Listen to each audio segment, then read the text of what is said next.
नमस्कार। हमारा देश और पूरा विश्व आज कोविड-19 की चुनौती का सामना कर रहा है। कोविड-19 अभी खत्म नहीं हुआ है। ऐसे में हमारा फर्ज है कि हम सतर्क रहें। इसलिए जब तक दवाई नहीं तब तक कोई ढिलाई नहीं। कोरोना से बचाव के लिए जरूरी है नियमित रूप से हाथ धोना, मास्क पहनना और आपस में उचित दूरी बनाए रखना। याद रखिए, 2 गज दूरी मास्क है जरूरी। खांसी, बुखार या सांस लेने में कठिनाई होने पर हेल्पलाइन नंबर 1075 पर संपर्क करें। हेलो दोस्तों, आज की इस कक्षा में आप सभी का स्वागत है। आज के इस वीडियो में हम एक नया अध्याय शुरू करेंगे जिसका नाम है परमाणु। दोस्तों, सन 1897 में ब्रिटिश भौतिक विज्ञानी जोसेफ जे थॉमसन इन्होंने गैस के विद्युत विसर्जन प्रयोगों द्वारा ज्ञात किया कि विभिन्न तत्वों के परमाणुओं में उपस्थित ऋणात्मक आवेशित संघटक यानी इलेक्ट्रॉन सभी परमाणुओं के लिए पूर्णतया समान हैं। तथापि परमाणु स्वयं में वैद्युत रूप से उदासीन होते हैं। इसलिए इलेक्ट्रॉन के ऋण आवेश को निष्प्रभावित करने के लिए परमाणु में धनात्मक आवेश भी होना चाहिए। लेकिन परमाणु में धनात्मक आवेश तथा इलेक्ट्रॉन की व्यवस्था क्या है, या दूसरे शब्दों में कहें तो एक परमाणु की संरचना क्या है? इसी प्रश्न के उत्तर में सन 1898 में जे थॉमसन ने परमाणु का पहला मॉडल प्रस्तावित किया। इस मॉडल के अनुसार परमाणु का धन आवेश परमाणु में पूर्णतया एक समान रूप से वितरित है तथा ऋणावेश यानी इलेक्ट्रॉन इसमें ठीक उसी प्रकार अंतः स्थापित हैं जैसे किसी तरबूज में बीज। दोस्तों, इस मॉडल को चित्रमय रूप में प्लम पुडिंग मॉडल कहा गया। परमाणु में इलेक्ट्रॉनों तथा धन आवेशों का वितरण इस प्रस्तावित मॉडल से बहुत भिन्न है। जे थॉमसन के एक भूतपूर्व शोध छात्र अर्नेस्ट रदरफोर्ड कुछ रेडियोएक्टिव तत्वों से उत्सर्जित अल्फा कणों पर एक प्रयोग करने में व्यस्त थे। परमाणु की संरचना का अन्वेषण करने के लिए उन्होंने सन 1906 में परमाणुओं द्वारा अल्फा कणों के प्रकीर्णन से संबंधित एक क्लासिकी प्रयोग प्रस्तावित किया। इसके परिणामों की व्याख्या ने परमाणु के रदरफोर्ड की ग्रहीय मॉडल को जन्म दिया, जिसे परमाणु का नाभिकीय मॉडल भी कहा जाता है। दोस्तों, इस मॉडल के अनुसार किसी परमाणु का कुल धनावेश तथा अधिकांश द्रव्यमान एक सूक्ष्म आयतन में संकेंद्रित होता है जिसे नाभिक कहते हैं, और इसके चारों ओर इलेक्ट्रॉन ठीक उसी प्रकार परिक्रमा करते हैं जैसे सूर्य के चारों ओर ग्रह परिक्रमा करते हैं। परमाणु के जिस वर्तमान रूप को हम जानते हैं, रदरफोर्ड का नाभिकीय मॉडल उस दिशा में एक बहुत बड़ा कदम था। इसी मॉडल को आगे सन 1913 में नील्स बोर ने और अधिक स्पष्टता से प्रस्तुत किया, जिसमें रदरफोर्ड के मॉडल की खामियों को यह कहकर दूर किया गया था कि इलेक्ट्रॉन नाभिक के चारों ओर चक्कर एक विशिष्ट कक्षा में ही लगाते हैं। इस मॉडल को बोर के परमाणु मॉडल के नाम से जाना जाता है। आइए अब सबसे पहले हम रदरफोर्ड द्वारा प्रस्तुत किए गए मॉडल के विषय में जानते हैं, जिसे कहा जाता है परमाणु का नाभिकीय मॉडल। दोस्तों, सन 1911 में रदरफोर्ड के सुझाव पर एच गाइगर तथा ई मॉर्सडन ने कुछ प्रयोग किए। उनके द्वारा किए गए एक प्रयोग में रेडियोएक्टिव स्रोत बिस्मिथ से उत्सर्जित 5.5 मेगा इलेक्ट्रॉन वोल्ट ऊर्जा वाले अल्फा कणों के एक पुंज को पतले स्वर्ण पन्नी पर दिष्ट कराया गया। इसके बाद प्रकीर्णित अल्फा कणों के विक्षेप मापने के लिए एक घूर्णी संसूचक का प्रयोग किया गया, जिसे स्पेक्ट्रोस्कोप कहते हैं, जिसमें जिंक सल्फाइड का पर्दा एवं एक सूक्ष्मदर्शी था। दोस्तों, रदरफोर्ड द्वारा किए गए प्रयोग में कुछ महत्वपूर्ण अवलोकन हुए, जो कुछ इस प्रकार से हैं। बहुत से अल्फा कण स्वर्ण पन्नी को बिना विक्षेपित हुए पार कर जाते हैं, जबकि कुछ अल्फा कण लगभग 0.14% 1 डिग्री के कोण से अधिक विक्षेपित तथा बहुत ही कम यानी लगभग 8000 में से कोई एक कण 90 डिग्री के कोण से अधिक विक्षेपित होते हैं। कुछ आपतित अल्फा कणों में से अत्यंत कम अल्फा कण आपतित दिशा में वापस लौट जाते हैं। दोस्तों, ये सारे ही अवलोकन इस कल्पना पर आधारित हैं कि परमाणु में एक सूक्ष्म सघन तथा धनावेशित नाभिक है। बहुत से अल्फा कण स्वर्ण पन्नी को पार कर जाते हैं। इसका अर्थ है कि उनमें संघटन नहीं होता। आपतित अल्फा कणों में से केवल 0.14% 1 डिग्री कोण से अधिक तथा 8000 अल्फा कणों में से कोई एक कण 90 डिग्री से अधिक विक्षेपित होता है। इसके लिए रदरफोर्ड ने तर्क दिया कि अल्फा कणों को विपरीत दिशा में विक्षेपित करने के लिए इन पर एक बहुत अधिक प्रतिकर्षण बल लगना चाहिए। इतना अधिक प्रतिकर्षण बल तभी प्राप्त हो सकता है यदि परमाणु का अधिकांश द्रव्यमान तथा इसका धन आवेश इसके केंद्र पर दृढ़ता पूर्वक संकेंद्रित हो। ऐसा होने पर अंदर आता हुआ अल्फा कण धन आवेश को भेदे बिना इसके अत्यंत समीप आ सकता है तथा इस प्रकार के समागम के परिणाम स्वरूप अधिक विक्षेप होगा। इससे नाभिकीय परमाणु की परिकल्पना की पुष्टि होती है। यही कारण है कि रदरफोर्ड को नाभिक की खोज का श्रेय दिया जाता है। दोस्तों, रदरफोर्ड के परमाणु के नाभिकीय मॉडल में परमाणु का कुल धनावेश तथा इसका अधिकांश द्रव्यमान परमाणु के बहुत छोटे से आयतन में संकेंद्रित होता है, जिसे नाभिक कहते हैं, तथा इलेक्ट्रॉन इससे कुछ दूर होते हैं। इलेक्ट्रॉन नाभिक के चारों ओर कक्षा में चक्कर लगाते हैं, ठीक ऐसे ही जैसे सूर्य के चारों ओर ग्रह चक्कर लगाते हैं। दोस्तों, परमाणु के भीतर का अधिकतर भाग खाली होने के कारण यह समझना आसान है कि अधिकतर अल्फा कण पतली धातु की पन्नी से बिना विक्षेपित हुए बाहर क्यों निकल जाते हैं। तथापि जब कोई अल्फा कण नाभिक के समीप आता है तो वहां पर विद्यमान प्रबल विद्युत बल इसे बड़े कोण से प्रकीर्णित कर देता है। परमाणु के इलेक्ट्रॉन अत्यंत हल्के होने के कारण अल्फा कणों पर पर्याप्त प्रभाव नहीं डाल पाते। दोस्तों, परमाणु का रदरफोर्ड नाभिकीय मॉडल परमाणु को एक विद्युतीय उदासीन गोले के रूप में चित्रित करता है, जिसके केंद्र में बहुत छोटा किंतु भारी तथा धन आवेशित नाभिक है, जो अपनी अपनी गतिशील स्थिर कक्षाओं में घूमते इलेक्ट्रॉनों से घिरा हुआ है। परिक्रमा करते हुए इलेक्ट्रॉनों तथा नाभिकों के बीच स्थिर वैद्युत आकर्षण बल Fe इलेक्ट्रॉन को अपनी कक्षा में बनाए रखने के लिए आवश्यक अभिकेंद्री बल यानी Fc प्रदान करता है। अतः हाइड्रोजन परमाणु में गतिशील स्थिर कक्षा के लिए Fe बराबर होता है Fc के, या इसे लिख सकते हैं कि mv²2/r बराबर होगा 1/4 पाई एप्सिलॉन नॉट e²2/r² के। दोस्तों, यहाँ से v² का मान आता है e²2/4 pi epsilon not mr तथा r का मान प्राप्त होता है e²2/4 pi epsilon not mv²2। दोस्तों, जैसा कि हम जानते हैं कि किसी कण की कुल ऊर्जा गतिज तथा स्थितिज ऊर्जा के योग के बराबर होती है, यानी E बराबर है K/U।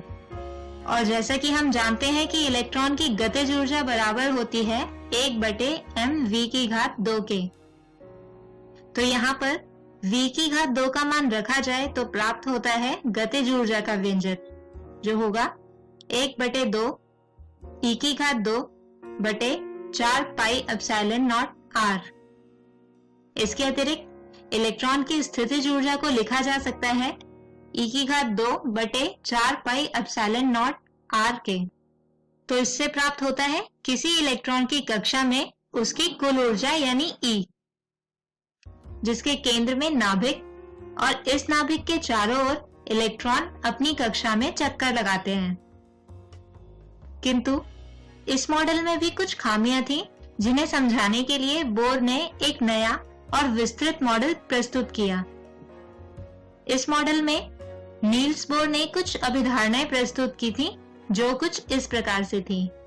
प्रथम संकल्पना, इलेक्ट्रॉन निश्चित स्थायी कक्षाओं में परिक्रमण करता है, तथा दूसरी संकल्पना थी प्रत्येक कक्षा में इलेक्ट्रॉन का कोणीय संवेग का पूर्णांक गुणज होता है, अर्थात L बराबर है NH/2 पाई के।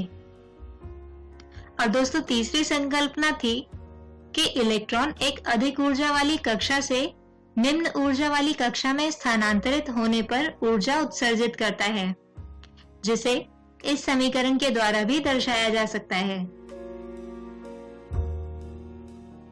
किंतु दोस्तों इस मॉडल में भी कुछ खामियां या कुछ सीमाएं थी जो कुछ इस प्रकार से हैं।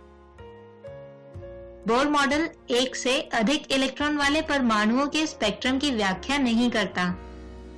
यह चुंबकीय तथा वैद्युत क्षेत्र में स्पेक्ट्रम की रेखाओं के टूटने की व्याख्या नहीं करता, और यह हाइड्रोजन की अनिश्चितता के सिद्धांत अनुसार नहीं है। चलिए अब जानते हैं बोर द्वारा प्रस्तावित हाइड्रोजन मॉडल के बारे में। दोस्तों बोर की प्रथम संकल्पना से हमें प्राप्त होता है कि mv² बराबर है ke⁻²r⁻² के, जहां k का मान है 1/4 पाई एप्सिलॉन नॉट। इसके अतिरिक्त दूसरी संकल्पना से हमें प्राप्त होता है Vn का मान, जो है NH/2 पाई mRn। यदि यहां से Vn का मान इस समीकरण में रखा जाए तो यह होगा m(NH/2 पाई mRn⁻² बराबर ke⁻² r/r², जहां से r का मान आता है n⁻² h⁻² बटे 4 पाई⁻² kme⁻²।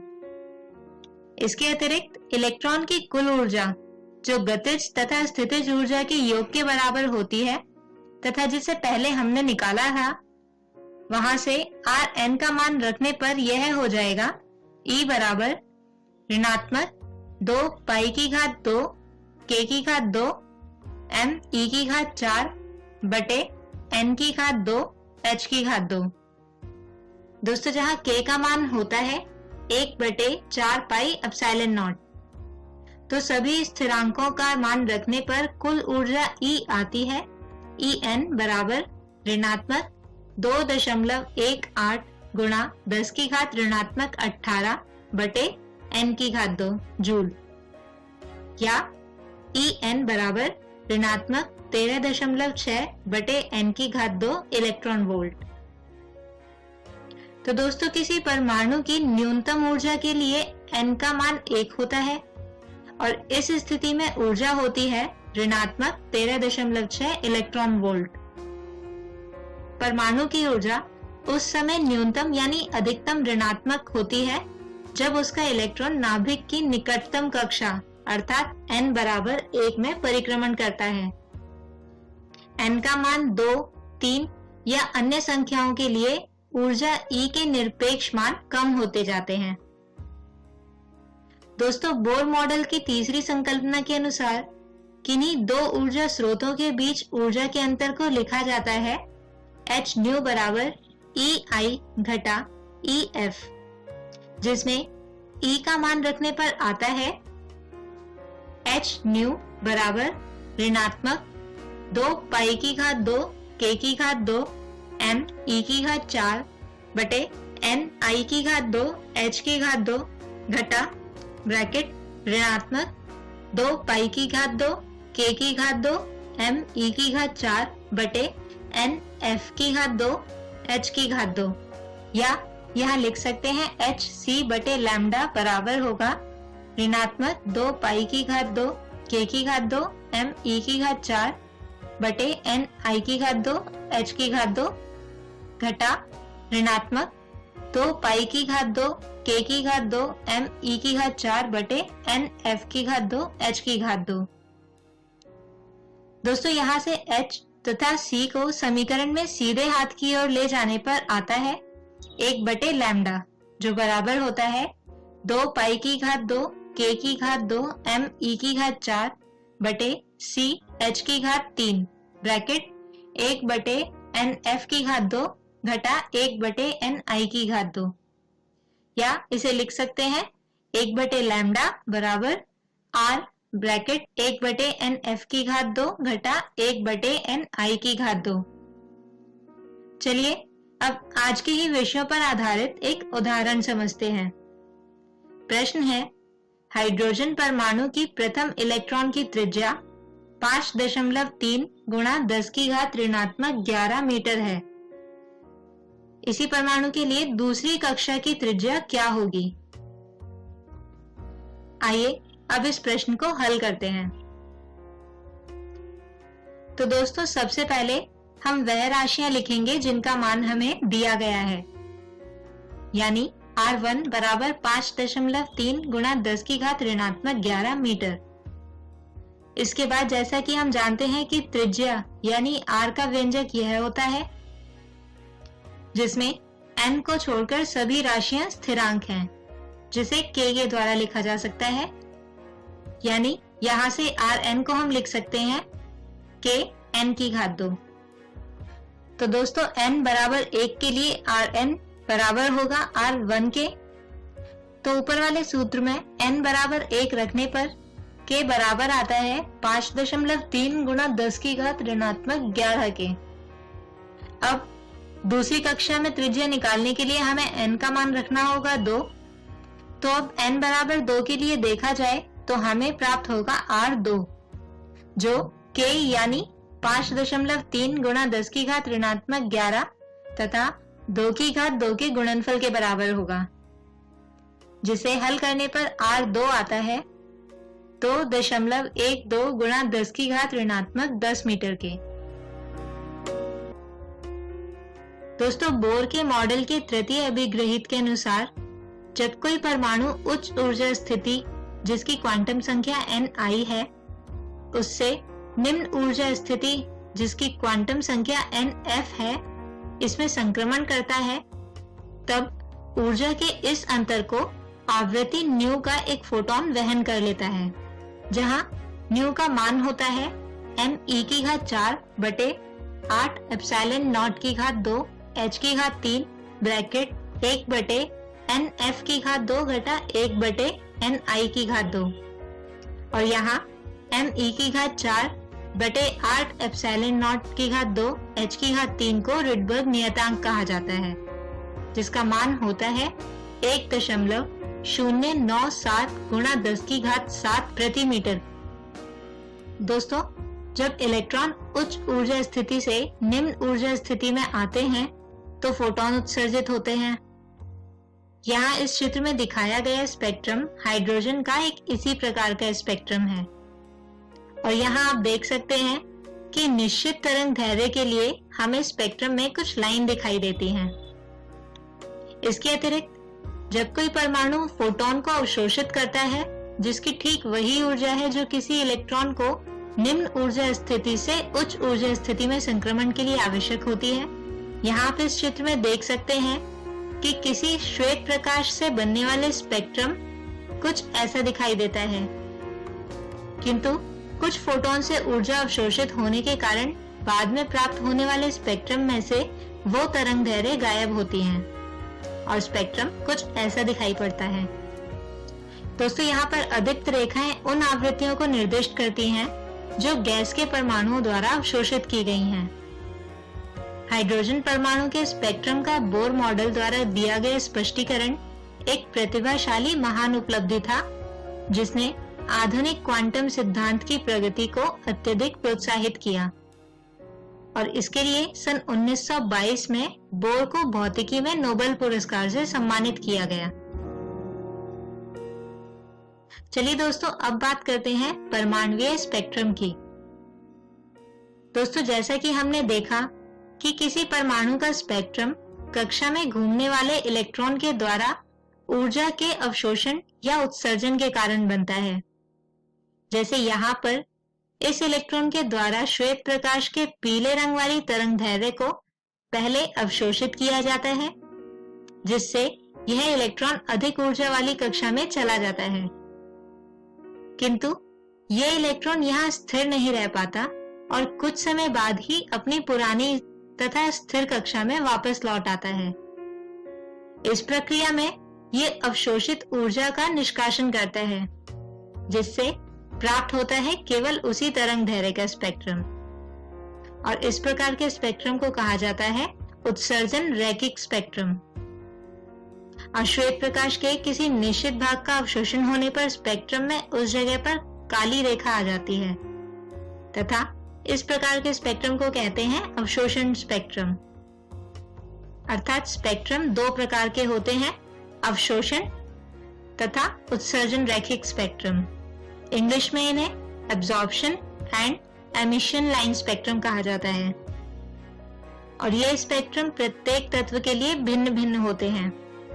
दोस्तों, यहाँ इस चित्र में हाइड्रोजन के दोनों प्रकार के स्पेक्ट्रम दर्शाए गए हैं। यहाँ यदि आप ध्यान दें तो आप पाएंगे कि दोनों ही प्रकार के स्पेक्ट्रम में रेखाओं के बीच की दूरी लगातार बढ़ती जाती है। इसी दूरी के आधार पर मुख्यतः 5 श्रेणियों का पता चलता है, जो इस प्रकार हैं: बामर श्रेणी, लाइमैन श्रेणी, पाशन श्रेणी, ब्रैकेट श्रेणी तथा फुंट श्रेणी। आइए अब इन श्रेणियों के बारे में विस्तार से जानते हैं। दोस्तों, जैसा अभी हमने देखा कि जैसे जैसे तरंगदैर्घ्य घटती जाती है, वैसे ही रेखाओं के बीच की दूरी भी घटती जाती है। सबसे पहले बामर ने इन रेखाओं की प्रेषित तरंगदैर्घ्यों के लिए एक सरल सूत्र दिया, जो कुछ इस प्रकार था: 1/लैम्डा बराबर r ब्रैकेट 1/nf² घटा 1/ni²।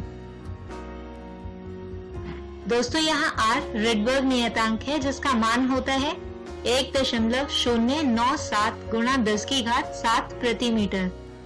इसके अतिरिक्त ni इलेक्ट्रॉन की प्रारंभिक कक्षा संख्या तथा nf अंतिम कक्षा संख्या है। चलिए अब इन श्रेणियों के लिए आवश्यक परिस्थिति को जानते हैं।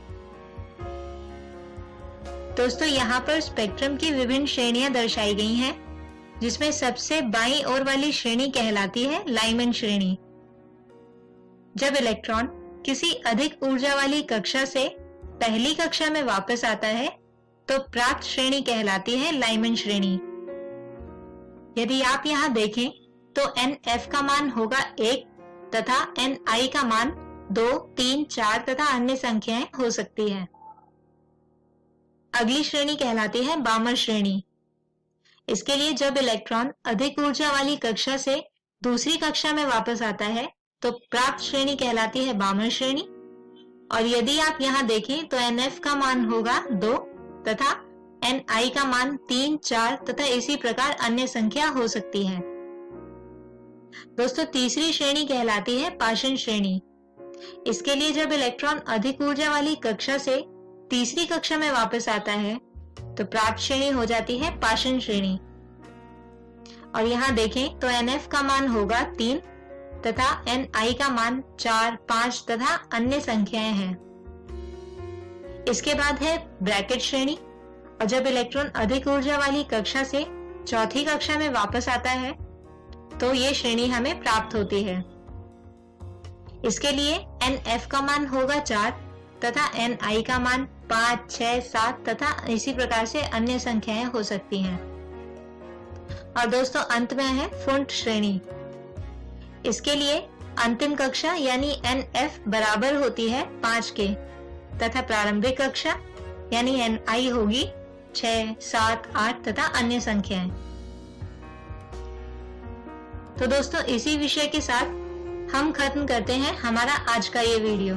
किशोर अवस्था संबंधित समस्याओं के परामर्श हेतु समर्पित उमंग किशोर हेल्पलाइन के टोल फ्री नंबर 144225 पर संपर्क करें।